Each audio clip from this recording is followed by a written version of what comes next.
Gilbert Buensuceso Jr. Nurse ako by profession. 2 years ako nag-work sa Makati Med as a employee. Kumikita lang ako ng 460 a day. 8 hours ako nag-work. Kumbaga hindi ko nasusuporta na maayos ang sarili ko.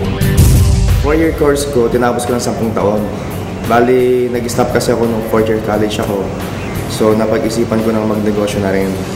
Nagtayo kami ng shop. Then, after 3 years nag-operate, ayun, medyo bumagsak.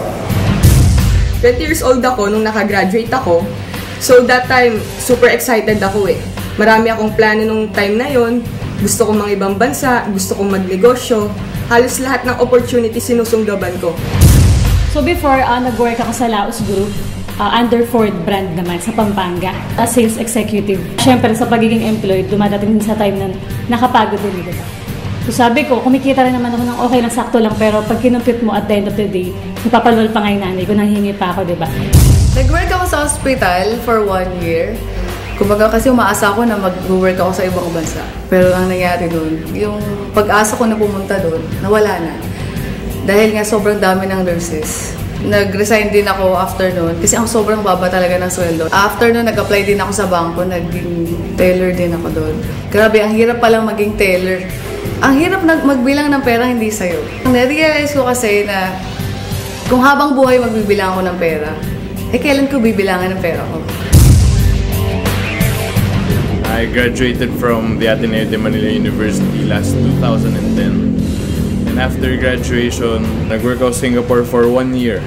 Nagbakasyon ako sa Pilipinas noong May 2011. Then na-introduce sa akin yung Royal Business Club.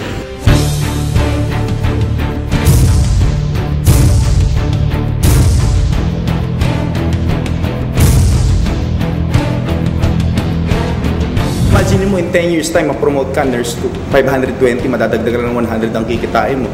Pero yung 460 na yan, sarili ko, hindi ko matulungan. Tumulong pa ako sa iba. Nung una, ayaw ko talaga itong business na to eh. So, ang ginawa ko, sinubukan ko lang. Wala namang mawawala kasi dati na akong wala.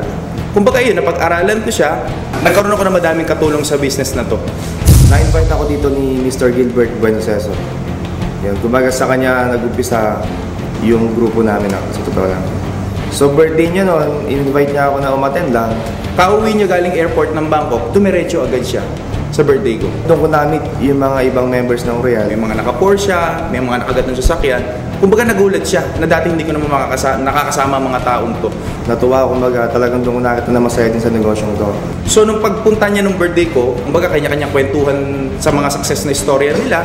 So doon na-motivate din si Jong.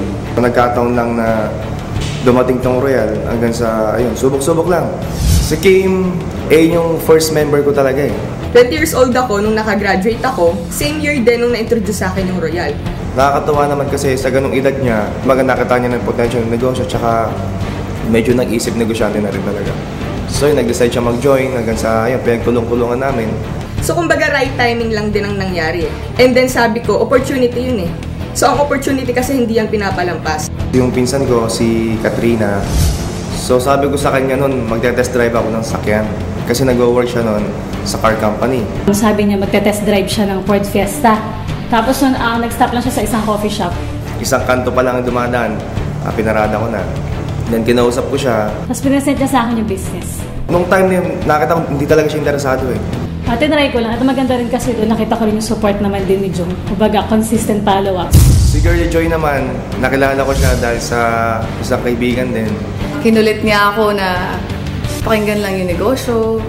Noong mga time na yun, parang wala rin akong maisip kung ano bang pwede kong itagda. Parang makaipon din. Si Jello naman, na-meet namin siya dun sa Balanga, dun sa pinagpaplanuhan namin na kuhanin ng office. Then nakausap namin yung mother niya. My mother has a commercial building. Then pinapa-rent niya yun. So ni-rent nila. And then at the same time, yung mother ko, shinare sa akin. Nakakatuwa kasi yung mother niya, nagulat sa amin kasi ang babata namin, pumaparada kami, tigi-tigi sa mga sakyan doon. So medyo, siguro natuwa dahil nga medyo bata pa kung mga gano'n na-achieve. So pinakausap niya sa amin yung anak niya. Kahit medyo well-off naman yung family namin. Pero nung na-introduce sa akin ng Royal Business Club, nakita ko to na napakagandang opportunity. Sabi ko, opportunity for myself. Na kahit sa akin lang na hindi ako maasa sa magulang ko, meron akong mararating.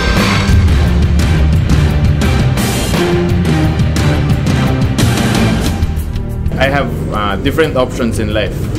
Okay, pero pinili ko yung Royal Business Club. Unang-una, I can be my own boss. Second would be, I'm having the time freedom. And then lastly is the financial freedom. Actually, unlimited yung income potential niya. Sa 15 days ko na pagtatrabaho sa bangko, almost 4,000 lang yung kinita ko. Pero sa Royal, part-time lang. In just 15 days, halos 30,000 yung kinita ko. 4,000 sa 30,000. Siyempre, pipiliin mo yung mas malaki, tama? Narealize ko talaga na kailangan ko na mag-resign. Full time ko yung Royal. Nag-decide ako actually kung pipiliin ko is yung Royal or yung Ford yung work ko. Pero medyo napansin ko, mas malaki na rin yung kinita ko sa pagpa-part-time kaysa sa full-time. So sabi ko, okay pala to. Parang doon ko siya na-appreciate. So yung 1 month ko sa pagiging employed, kinikita ko naman sa Royal, 1 week. Nakakatuwa naman kasi hindi ko naman din expected na talagang magtatagumpay ako dito sa negosyong to. And then hindi ko lubos maisip na sa dami-dami ng planong pumasok sa utak ko, dito lang pala sa Royal, makukuha ko yung pangarap ko. Sa Royal kasi hindi ka na inaantay na humiling pa eh. Pusa nang binibigay sa'yo. Hihilingin mo pa lang, binibigay na ng Royal. Hindi mo na kailangan tumingin pa sa iba, di ba? Kumbaga nandito na lahat, nakapackage na. Itong business na to, sa una mahirap, pero habang tumatagal lalong dumadali. Unlike pag empleyado ka, sa una mahirap, hanggang matapos mahirap.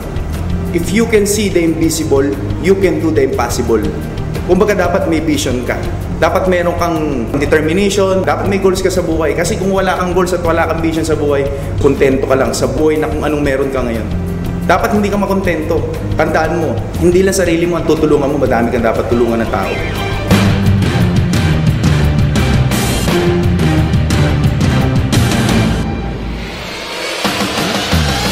Dito ko nakakita na di mo naman talaga kailangan maging magaling.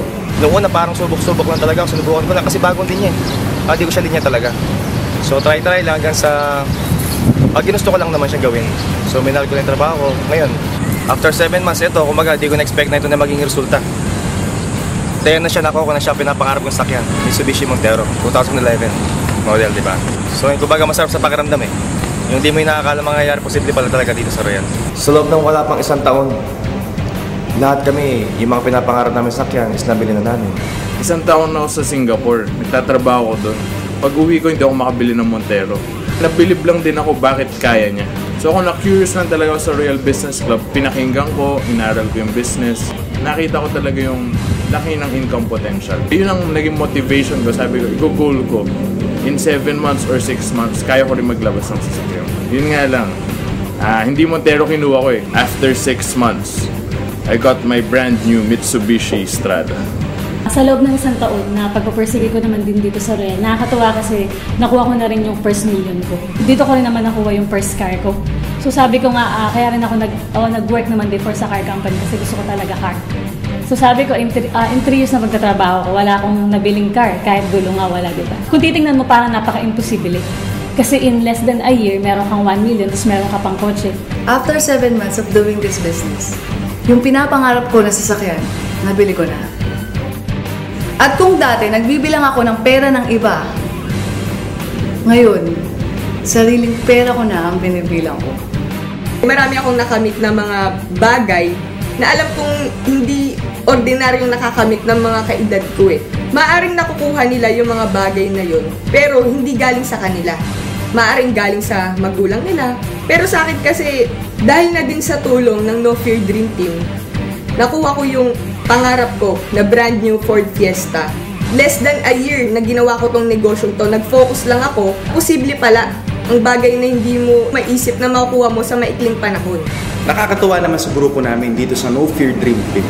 Imagine niyo, less than a year, nakabili na ng Montero, nakabili na ng Ford Focus. 4 months, may nakabili sa amin ng Ford Fiesta, may nakabili ng Strada, may nakabili din ng Ford Fiesta na sedan. Actually ako in 9 months time, nakabili ako ng SLK 350, Mercedes-Benz na sports car.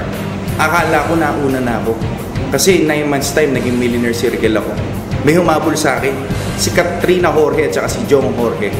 Imagine niyo, less than a year, nakapasok si Jong at saka si Katrina Jorge sa millionaire o executive circle na tinatawag. Kumbaga ang iba, 5 years, 4 years, 3 years, bago sila makapasok dito. Bakit nangyari yun? Dahil sa pagtutulungan namin. Kasi kung hindi kami nagtutulungan, panigurado mabagal kami. Dahil sa pagtutulungan namin, talagang napabilis namin lahat.